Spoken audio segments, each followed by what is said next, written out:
Welcome dear student, welcome to this video. Now as you know हम लोग जो है वो ऑर्गेनिज्म एंड पॉपुलेशन पढ़ रहे हैं। इसमें आज जो है वो हमें देखना है अबाउट कंपटीशन एंड पैरासिटिज्म। ठीक है, नाउ कंपटीशन एंड पैरासिटिज्म जो है, इसके पहले जो है वो हमने हमारे लास्ट वीडियो में म्यूचुअलिज्म के बारे में देखा था। अब कंपटीशन, सबसे पहले कंपटीशन के बारे में देखेंगे और उसके बाद में पैरासिटिज्म के बारे में। कंपटीशन मतलब क्या? कंपटीशन मतलब दो ऑर्गेनिज्म या दो स्पीशीज के बीच में होने वाला जो कंपटीशन है। एक्चुअली कंपटीशन जो है वो डिपेंड करेगा कि वो सेम स्पीशीज के बीच में हो रहा है कंपटीशन या अलग अलग स्पीशीज के बीच में हो रहा है। ठीक है, तो on the basis of that competition जो है वो दो प्रकार का होता है, एक है इंट्रा स्पेसिफिक और दूसरा है इंटर स्पेसिफिक। ठीक है, कॉम्पिटिटिव रिलेशनशिप मतलब होता है कि दो ऑर्गेनिज्म के बीच में जो है वो सेम रिसोर्सेज को लेकर जो है वो जब कंपटीशन होता है, सेम रिसोर्सेज को लेकर उनकी जो लाइकिंग है वो सेम है, उनके उसकी वजह से उस लाइकिंग, उस चीज़ को पाने के लिए जो दोनों के बीच में इंटरैक्शन होता है उसे हम कंपटीशन कहते हैं। ठीक है, सबसे पहले जो है वो इसमें हमें देखना है इंट्रा स्पेसिफिक कंपटीशन।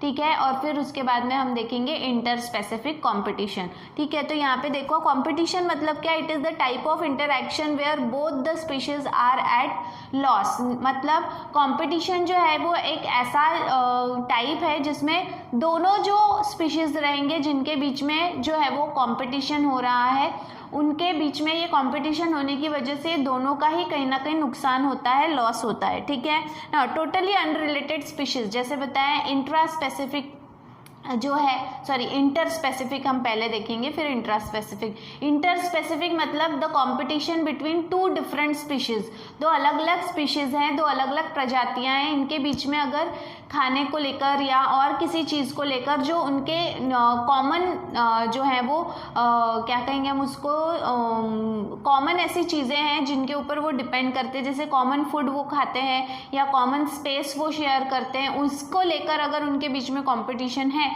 तो उन्हें इंटर स्पेसिफिक कंपटीशन कहा गया है। तो दो ऐसे स्पीशीज हैं जो बिल्कुल भी रिलेटेड नहीं है, लेकिन इनके बीच में अगर सेम रिसोर्सेज को लेकर अगर कंपटीशन होता है तो उसे कहा जाता है इंटर स्पेसिफिक कंपटीशन या फिर इंटर स्पेसिफिक इंटरैक्शन। ठीक है, now example in shallow creeks of the west coast of Mumbai visiting flamingo and resident fishes compete for their common food the zooplanktons। मतलब यहाँ पे मुंबई का एक एग्जाम्पल दिया हुआ है कि वहाँ पर जो सी है, ठीक है, तो उसके सी साइड पे जो है वो आपको flamingo is a type of bird जिसे वह कहा जाता है हिंदी में। तो ये जो भी बर्ड है ये वहाँ पे विजिट करता है और वहीं पर रहने वाली जो कुछ फिशेज हैं, मछलियाँ हैं, इनका खाने का जो क्या कहेंगे हम फूड है वो एक ही है, वो जू प्लैंक्टॉन्स को खाते हैं। मतलब पानी के ऊपर जो छोटे छोटे ऑर्गेनिजम्स होते हैं ये उन्हें कंज्यूम करते हैं। तो दोनों का एक्चुअली खाना एक ही है, तो दोनों के बीच में जो है इस खाने को लेकर जो कॉम्पिटिशन होगा उसे हम इंटर स्पेसिफिक कॉम्पिटिशन कहेंगे। That is the example. Secondly दूसरी चीज ये है कि कभी कभी क्या होता है कि resources need not always be limited for competition to occur. जरूरी नहीं है कि जिस जगह पे वो दो अलग अलग स्पीशीज रह रहे हैं वहाँ पर जो भी रिसोर्सेज हैं वो लिमिटेड होंगे, हो सकता है कि वो अनलिमिटेड फॉर्म में हो, बट उसके बावजूद भी क्या हो जाता है कि अगर आपके साथ में कोई compete कर रहा है, भले ही वो रिसोर्सेज अनलिमिटेड है, फिर भी क्या होता है कि किसी भी ऑर्गेनिज्म का जो खाना है या जो भी स्पेस वो चीज़ जो भी चीज़ वो शेयर कर रहा है उसका शेयरिंग की वजह से जो है वो एक लिमिटेड उसका कंजम्पशन हो जाता है उस पर्टिकुलर रिसोर्स को लेकर। वही कहा है यहाँ पे, इन competition the feeding efficiency of one species is reduced due to the interference of inhibitory presence of the other species even if resources are abundant। ज़रूरत से ज़्यादा मात्रा में भी रिसोर्सेज अगर अवेलेबल हैं उसके बावजूद भी एक ऑर्गेनिज्म जो है उसकी फीडिंग इफिशियंसी, मतलब वो जो भी चीज़ खाता है, फीड करता है जिसके ऊपर, अगर वो सेम चीज़ दूसरा भी ऑर्गेनिज्म खा रहा है तो उसके दखल की वजह से, ठीक है, उसकी दखल अंदाजी की वजह से जो है वो एक स्पीशीज़ के खान पान में जो है वो कमी आ जाती है, मतलब वो अपने आप को एक रिस्ट्रिक्ट कर लेता है, लिमिट कर लेता है। इसका एग्जाम्पल यहाँ पे दिया हुआ है कि लेपर्ड जो है ये भी जंगल में रहता है, लायन भी जंगल में रहता है, लेकिन लेपर्ड ने एक अपनी सीमा बना ली है, अपना एक दायरा बना लिया है कि वो जो भी लायन का जो प्रॉक्सिमिटी है, मतलब जो भी शेर है उसका जो सिंह है, उसका जो इलाका है, उस इलाके को छोड़कर दूसरी जगह वो शिकार करता है, उस इलाके में वो एंट्री नहीं करता। भले ही वहाँ पे रिसोर्सेस अबंडेंटली अवेलेबल है, ज़रूरत से ज़्यादा अवेलेबल है, लेकिन उसके बावजूद भी वो उसके एरिया में एंट्री नहीं करता। तो यहाँ पे रिसोर्सेस बहुत सारे हैं, लेकिन यहाँ पे क्या कर लिया लेपर्ड ने, जो है तेंदुआ जिसे हम कहते हैं, उसने जो है वो अपना क्या कर लिया है, एक दायरा बना लिया है और उसने एक लिमिट बना ली है कि भाई मुझे इस एरिया में जाना नहीं है। ठीक है, तो ये एक एग्जांपल है। उससे क्या हो गया कि वो और ज़्यादा शिकार कर सकता था, लेकिन उसने अपने आप को क्या कर लिया है, रिस्ट्रिक्ट कर लिया है। ठीक है, देन कंपटीशन, इसीलिए कंपटीशन की एक बेस्ट डेफिनेशन यहाँ पे दी है कि it is a process in which the fitness of one species is significant lower in the presence of another species. मतलब भले ही वो ऑर्गेनिज्म कितना भी फिट हो, लेकिन कंपटीशन की वजह से उसकी फिटनेस पे उसका असर पड़ता है। उसकी फिटनेस जो है वो कितनी भी फिट रहे, लेकिन उसके बावजूद भी वो अपने आप को कहीं ना कहीं सीमित कर लेता है, अपना दायरा कम कर लेता है बिकॉज ऑफ कंपटीशन। ठीक है, देन इसे कहते हैं क्या, Gause competitive expulsion principle. It states that two closely related species competing for the same can not coexist indefinitely and competitively, inferior one will be eliminated eventually। Gause का जो principal है, जिसे competitive expulsion principal कहा गया है, ठीक है, Gauss एक साइंटिस्ट का नाम है, और इस प्रिंसिपल के तहत उन्होंने ये कहा है कि दो ऐसे अलग अलग स्पीशीज जिनके रिसोर्सेस एक समान है, मतलब जो एक ही चीज़ों के ऊपर रिलाय करते हैं, एक तरह की चीज़ों को खाते हैं, एक जगह जो है वो स्पेस ऑक्यूपाई करते हैं, एक स्पेस में जो है वो को एग्जिस्ट करते हैं, तो ऐसे में जो है वो ऑर्गेनिज्म कभी भी एक साथ में जो है वो को एग्जिस्ट नहीं कर सकते, एक साथ में ज़्यादा लंबे समय तक नहीं रह सकते। इन दोनों स्पीशीज़ में से जो भी जब भी कमज़ोर पड़ेगा, कम पड़ेगा, वो वहाँ से धीरे धीरे क्या हो जाएगा, रिमूव हो जाएगा वहाँ से, इवेंचुअली मतलब धीरे धीरे। ठीक है, समय के साथ वो वहाँ से क्या हो जाएगा, एलिमिनेट हो जाएगा। इसलिए कहा जाता है कि एक मैदान में दो तलवारें नहीं रह सकती, क्योंकि वहाँ पे जो स्पेस है वो सिर्फ एक ही तलवार के लिए होती है। तो सेम यहाँ पे गॉस भी कह रहे हैं कि नेचर में भी दो ऐसी स्पीशीज जो एक ही जगह पे रह रहे हैं, लेकिन जिनका जो ज़रूरतें हैं वो एक समान है, तो वो ज़्यादा लंबे समय तक के एक ही जगह को शेयर नहीं कर सकते। क्यों? क्योंकि इनमें से जब भी जो भी कमज़ोर पड़ेगा, वो धीरे धीरे उसके नंबर्स वहाँ से क्या होंगे, कम होने लगेंगे। ठीक है, देन इसके बाद में this may be true if resources are limiting but not otherwise. अब ये चीज़ जो है वो हर बार, ये जो प्रिंसिपल है ये हर बार जो है वो सही नहीं पड़ता, हर बार जो है ये फॉलो नहीं होता। कभी कभी क्या होगा कि लिमिटेड फैक्टर्स हैं, अगर सारी रिसोर्सेज जो हैं वो अगर लिमिटेड है तो ऐसे केस में आपको ये देखने मिलेगा। लेकिन जहाँ पे अब क्या होगा, अनलिमिटेड रिसोर्सेज है, तो जो भी स्पीशीज है जो थोड़ी सी कम पड़ रही है वो क्या करेंगे, दे विल स्किप, वो वहाँ से निकल कर दूसरी ऐसी जगह, दूसरे ऐसे स्पेस में चले जाएंगे जहाँ पर उनको इसी प्रकार के रिसोर्सेस मिले, मतलब वो खत्म नहीं होंगे, खत्म होने के बजाय वो वहाँ से निकलना पसंद करेंगे। तो ये चीज़ जो गॉस प्रिंसिपल कह रहा है कि भाई एक धीरे धीरे जो है वो एलिमिनेट हो जाएगा, ये हर बार अब जो है वो नहीं होगा। अगर एक ही जगह पे और वहीं पे वो सारे रिसोर्सेस अवेलेबल हैं, वो भी लिमिटेड फॉर्म में है, तो ऐसे केस में गॉस प्रिंसिपल जो है वो फॉलो होगा। लेकिन अगर सेम टाइप के रिसोर्सेज दूसरी जगह अवेलेबल हैं, तो जो भी ऑर्गेनिज्म है जो कम पड़ रहा है वो वहाँ से निकलकर दूसरी जगह जाना पसंद करेगा। ठीक है, देन ये तो था इंटर स्पेसिफिक के बारे में। यहाँ पे देखो इंटर स्पेसिफिक कॉम्पिटिशन ही बता रहे हैं। Inter specific competition with sufficient resources, species facing competition will evolve mechanism that promote coexistence rather than expulsion। अब देखो इंटर स्पेसिफिक कंपटीशन जो है वो अगर मतलब सफिशिएंट आपको जितनी मात्रा में ज़रूरी है उतने मात्रा में अगर वहाँ पे रिसोर्सेज अवेलेबल हैं तो दोनों के बीच में कंपटीशन तो होगा, लेकिन कंपटीशन की वजह से एक्सपल्शन मतलब कोई एक ऑर्गेनिज्म वहाँ से जो है वो कम हो जाएगा, निकल जाएगा, ऐसा नहीं होगा। They will try to evolve, वो अपने अंदर कुछ ऐसे बदलाव करेंगे जिसकी वजह से वो को एग्जिस्ट हो सकते हैं, मतलब एक ही जगह पे जो है वो रह सकते हैं। जैसे कि अभी जो एग्जांपल दिया लेपर्ड और लायन का, दोनों एक ही जगह एक ही स्पेस जो है वो ऑक्यूपाई करते हैं, उनके खान पान का जो रिसोर्सेस है वो एक ही है, बट उसके बावजूद भी वो दोनों वहाँ पे कोएग्जिस्ट कर रहे हैं। क्यों? क्योंकि दोनों ने अपना अपना जो है वो बिहेवियर ऐसा बना लिया है, अपने अंदर कुछ ऐसे बदलाव किए जिसकी वजह से वो वहाँ पर इस तरह से रह सकते हैं। ठीक है, one such mechanism is resource partition.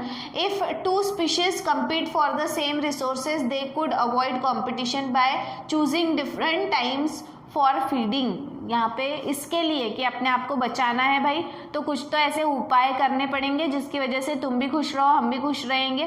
तो इस तरह से दो स्पीशीज जो है वो एक एग्जाम्पल के तौर पे बोला है कि भाई एक ही रिसोर्सेज खा रहे हैं, एक ही तरह का खाना खा रहे हैं, बट दोनों अगर अपने खाने का टाइमिंग चेंज कर दे तो हो सकता है कि वो एक ही जगह पे एक साथ में कोएग्जिस्ट कर सकते हैं। ठीक है, when the competing species is removed, the species occupying a small geographical area try to expand। और फिर ऐसे समय में दो स्पीशीज थे, दोनों आपस में कंपटीशन कर रहे थे, दोनों ने अपना दायरा बना लिया था, अपने अंदर कुछ ज़रूरी बदलाव किए थे कि ताकि एक ही जगह पे वो खुशी से दोनों जन रह सके, दोनों स्पीशीज रह सके।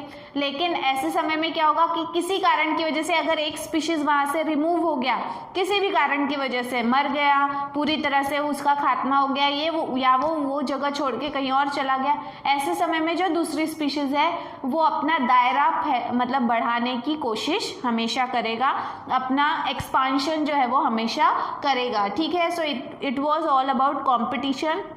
कंपटीशन मतलब दो ऐसे स्पीशीज जिनके बीच में कंपटीशन हो रहा है सेम रिसोर्सेज को लेकर, तो या तो दोनों जो है वो एक साथ में रहकर रिसोर्सेज के लिए झगड़ते हुए एक जो कम पड़ेगा वो मर जाएगा, या फिर दोनों कुछ ऐसे करेंगे जिसकी वजह से दोनों अपने अंदर कुछ ज़रूरी बदलाव करेंगे ताकि दोनों एक ही जगह पे जो है वो कोएग्जिस्ट कर सके। ठीक है, इसके बाद में नेक्स्ट जो है दैट इज कंपटीशन के बाद में है पैरासिटिज्म। पैरासिटिज्म मतलब क्या? पैरासिटिज्म मतलब ऐसा ऑर्गेनिज्म जो दूसरे ऑर्गेनिज्म के ऊपर पूरी तरह से निर्भर रहता है और बदले में दूसरे ऑर्गेनिज्म को बिल्कुल भी फायदा नहीं पहुंचाता, नुकसान पहुंचाता है। ठीक है, तो parasitism is a type of और mode of nutrition carried out by parasite. ठीक है, और पैरासाइट का मतलब होता है परजीवी। परजीवी मतलब जो पूरी तरह से दूसरे जीव के ऊपर निर्भर होता है और उस जीव के ऊपर निर्भर रहते हुए वो उससे सारा कुछ ले लेता है, बदले में उसे कुछ नहीं देता, और एक समय ऐसा आता है कि वो जो भी जीव है जिसके ऊपर ये परजीवी जी रहा था वो मर जाता है। ठीक है, तो such type of relationship is called as parasitism, जिसमें एक हमेशा फायदे में होता है और दूसरा हमेशा नुकसान में होता है। ठीक है, तो parasitism has evolved in so many taxonomic group from plant to higher vertebrates. मतलब पैरासिटिज्म जो है ये एक ऐसी कैटेगरी है जो आपको हर क्लासिफाइड कैटेगरी में दिखाई देगी। मतलब वो प्लांट्स में भी पैरासाइट्स होते हैं और प्लांट से लेके तो lower organism, lower plants, higher animals, सभी में आपको ये कैटेगरी जो है वो देखने मिलेगी। मतलब उन्होंने अपना विकास इस तरह से किया है कि वो हर तरह के जीवों के ऊपर जो है वो परजीवी तौर पे रह सकते हैं, पैरासाइट के तौर पे रह सकते हैं। Many parasites are host specific in such a way that both parasite and host tend to coevolve against each other. मतलब बहुत सारे ऐसे पैरासाइट हैं जो होस्ट स्पेसिफिक होते हैं। होस्ट स्पेसिफिक मतलब क्या? वो पर्टिकुलर ऑर्गेनिज्म के ऊपर ही अटैक करते हैं, पर्टिकुलर ऑर्गेनिज्म के ऊपर ही डिपेंड करते हैं। हर प्रकार का पैरासाइट हर प्रकार के होस्ट के ऊपर डिपेंड नहीं करता, जिसकी वजह से वो एक साथ में रह सकते हैं। ठीक है, देन इसके बाद में कुछ ऐसे मतलब उन्होंने स्पेसिफिकली कि उसे स्पेसिफिक कैसे हो गया, तो अगर होस्ट जो है वो अपने बॉडी में, अपने शरीर में कुछ बदलाव कर रहा है तो सेम टाइप का चेंज जो है वो पैरासाइट भी अपने अंदर कर रहा है, ताकि वो उस ऑर्गेनिज्म के ऊपर डिपेंड कर सके, उस ऑर्गेनिज्म के ऊपर अटैक कर सके। ठीक है, सभी को पता है पैरासाइट 2 प्रकार के होते हैं। यहाँ पे तीसरा पैरासाइट का टाइप जो है वो नया है थोड़ा आप लोगों के लिए, लेकिन यहाँ पे सबसे बेसिकली 2 टाइप है, एक है एंडोपैरासाइट और दूसरा है एक्टोपैरासाइट। सबसे पहले हम एंडोपैरासाइट के बारे में बात करेंगे। यह ऐसा परजीवी है जो शरीर के अंदर रहकर आपको नुकसान पहुंचाता है, जिन्हें हम एंडोपैरासाइट, एंडो मतलब इनसाइड, ठीक है, तो एंडोपैरासाइट मतलब जो शरीर के अंदर रहता है। इस तरह के जो पैरासाइट है इन्होंने कुछ स्पेशल एडेप्टेशंस किए हुए हैं, अपने अंदर कुछ जरूरी बदलाव किए हुए हैं इस तरह से कि जैसे उन्होंने अननेसेसरी सेंस ऑर्गन, जरूरत नहीं है ऐसे सेंस ऑर्गन उन्होंने अपने शरीर में बनाए ही नहीं है, बनने ही नहीं दिए, विकसित ही नहीं होने दिए। Then presence of adhesive organ और सकर्स, उन्होंने अपने अंदर कुछ ऐसे ऑर्गन्स बनाए हैं जो एडहेसिव मतलब किसी भी होस्ट के बॉडी के ऊपर चिपकने के लिए उन्हें मदद कर सके। सकर, सकर मतलब क्या, चूसने के लिए। सकर मतलब it is a type of mouth which is specially meant for sucking, चूसने के लिए जो माउथ बनाया जाता है उसे सकर कहा जाता है, तो वो उन्होंने विकसित किया है। ठीक है, to cling on the, cling मतलब चिपकना, ऑन टू द होस्ट मतलब जो भी होस्ट जिसके भी ऊपर वो अटैक करेंगे उसके बॉडी पे वो चिपक कर रह सके, इसलिए उन्होंने अपने अंदर ये विकास किया है। लॉस ऑफ डाइजेस्टिव सिस्टम, उन्हें डाइजेस्टिव सिस्टम की जरूरत नहीं, क्योंकि वो क्या कर रहे हैं, सिर्फ ले रहे हैं और जो भी वेस्ट है वो किसे दे रहे हैं, होस्ट बॉडी को ही दे रहे हैं। एंड हाई रिप्रोडक्टिव कैपेसिटी, और सबसे इंपॉर्टेंट अपनी तादाद बढ़ाने के लिए उन्होंने रिप्रोडक्शन का जो सिस्टम है उसे बहुत रैपिड किया है, बहुत जल्दी जल्दी वो जो है वो रिप्रोड्यूस कर सकते हैं। एग्जाम्पल है प्लाज्मोडियम वाइवेक्स। प्लाज्मोडियम वाइवेक्स जो है ये एक प्रकार का प्रोटोजोअन है जो मलेरिया कॉज करता है। ठीक है, मलेरिया के बारे में हमने जो है वो ह्यूमन हेल्थ एंड डिसीजेस वाले चैप्टर में देखा था। तो मलेरिया को कॉज करने वाला जो है वो ऑर्गेनिज्म प्लाज्मोडियम है, जो मच्छर के द्वारा, मॉस्किटो के द्वारा ह्यूमन बीइंग तक पहुंचता है। एक्चुअली प्लाज्मोडियम जो है ये एक प्रकार का प्रोटोजोअन है जो मलेरिया कॉज करता है और इसे 2 होस्ट की जरूरत होती है। पहले आधा जो डेवलपमेंट है वो मॉस्किटो के बॉडी में करता है और फिर उसके बाद में आधा जो डेवलपमेंट है उसके लिए उसे ह्यूमन ब्लड की जरूरत पड़ती है। तो इस तरह से जो है वो पहले मॉस्किटो और फिर मॉस्किटो से ह्यूमन बीइंग को ये अटैक करता है, पैरासाइट है, पहले मॉस्किटो के बॉडी में रहता है और मॉस्किटो की वजह से ह्यूमन बॉडी में एंट्री करता है। क्यों? क्योंकि उसे सेक्सुअल रिप्रोडक्शन के लिए ह्यूमन ब्लड की आवश्यकता, आरबीसी की आवश्यकता होती है, इसीलिए। तो ये भी एक प्रकार का क्या है, पैरासाइट है जो शरीर के अंदर रहता है। दूसरा जो टाइप है दैट इज एक्टोपैरासाइट। एक्टो मतलब आउटसाइड, ठीक है, तो जो शरीर के बाहर रहकर जो हम पे अटैक करता है उसे कहते हैं एक्टोपैरासाइट। एक्टोपैरासाइट जो है वो एक्सटर्नल सरफेस, जैसे बताया, शरीर के बाहर रहकर अटैक करता है, इसे एक्टोपैरासाइट कहते हैं। एग्जाम्पल है lice on human and ticks on dog, मतलब लाइस यानी जुएं, जू जिसे कहते हैं, तो वो भी एक प्रकार का पैरासाइट है जो आपके शरीर पर रह के आपके बालों में छुपकर आपका खून चूसता है। उसी तरह से टिक्स जो है, टिक्स जो है वो डॉग के ऊपर होती है। कुत्ते जो है उनका जो फर होता है, बाल होते हैं, उसके अंदर में ये होते हैं। ठीक है, टिक्स एंड माइट्स कहते हैं इन्हें। ये छोटे छोटे कीड़े होते हैं या जिसे आप गेचोड़ी कहते हो। ठीक है,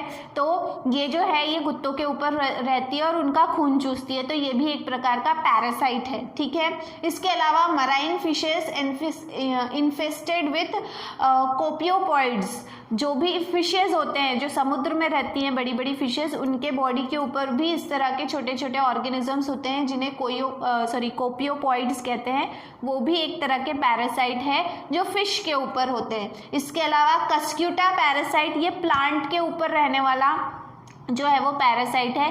कस्क्यूटा का हिंदी नेम है अमरवेल। आप लोग अगर खेत में वगैरह जाते हो तो आपने देखा होगा कि एक येलो कलर का वायर जैसा पतला सा एक पेड़ होता है, एक्चुअली उसकी स्टेम होती है, जो पूरी तरह से दूसरे पेड़ों के ऊपर पूरी तरह से कवर कर लेता है, उसको पूरी तरह से उसको कॉइल कर लेता है, वो है कस्क्यूटा। ये क्या करता है, एक स्पेशल रूट तैयार करता है। ये रूट जो है वो उस प्लांट के स्टेम में चले चली जाती है, उसके तने में अंदर तक चली जाती है और वहाँ से उसका सारा खाना पानी न्यूट्रिशन चूसते रहती है, जिसकी वजह से जिस पेड़ के ऊपर ये कस्क्यूटा ग्रो हो रहा है वो पेड़ एक समय के बाद में मुरझा जाता है और फिर मर जाता है। ठीक है, तो ये भी एक तरह का पैरासाइट है which is a parasite on plant. ठीक है, इसके अलावा ब्रूड पैरासिटिज्म जो है ये बहुत ही अनोखा टाइप का पैरासिटिज्म है। इसमें क्या होता है कि एक बर्ड जो है, एक पक्षी अपने अंडे दूसरे पक्षी के घोंसले में देती है। उसका एग्जाम्पल जो है बहुत ही वेल नोन एग्जाम्पल है क्रो एंड एशियन कोयल, जिसे हम कुकू कहते हैं। ठीक है, कोयल जो है वो कभी अपना घोंसला नहीं बनाती, वो हमेशा अपने अंडे जो है वो कौवे के घोंसले में देती है और कौवा ही जो है, क्रो ही है, उसके अंडों को जो है वो इंक्यूबेट करता है। इंक्यूबेट करना मतलब उन्हें गर्माहट देता है ताकि वो अंडे जो है वो एक समय के बाद में वो फूट कर उसमें से बच्चे निकल सके। तो ये एक तरह का ब्रूड पैरासिटिज्म इसे कहा जाता है। तो समय के साथ, क्योंकि कोयल एक अलग प्रजाति है, कौवा एक अलग प्रजाति है, दोनों के अंडों में फर्क था, लेकिन बार बार हर जनरेशन में कोयल जो है वो जब कौवे के घोंसले में अपने अंडे जो हैं वो डालने लगी, ले करने लगी, तो उसकी वजह से उसने अपने अंदर ऐसा विकास किया कि उसके अंडों में और कौवे के अंडे में बिल्कुल फर्क नहीं नजर आता, जिसकी वजह से जो कौवा है उसे समझ में ही नहीं आता कि ये मेरे अंडे हैं या किसी और के अंडे हैं। उस अंडों में से बच्चे निकलते हैं, उन बच्चों को वो उड़ना सिखाता है एंड फाइनली उसके बाद में उसे पता चलता है कि ये एक्चुअली क्रो नहीं, ये कुकू है। तो उसके बाद में मतलब ये क्या हो गया कि एक बर्ड जो है वो दूसरे बर्ड के घोंसले को क्या कर रही है, मतलब उसका इस्तेमाल कर रही है, इसलिए उसे ब्रूड पैरासिटिज्म। एक्चुअली ब्रूड का मतलब होता है जैसे हम आया रखते हैं घर में बच्चों को पालने के लिए, देखभाल करने के लिए, तो यहाँ पे क्रो जो है इट एक्ट्स लाइक आया, ठीक है, for the babies of cuckoo. ठीक है, तो इसीलिए उसे ब्रूड पैरासिटिज्म कहते हैं। सो इन दिस वे आज के इस वीडियो में हमने देखा कि what is competition and what is parasitism. ठीक है, इसके बाद में जो है हमें इससे रिलेटेड जो है वो नेक्स्ट टॉपिक देखना है, that is predation, that will see in our next video. Till then thank you very much.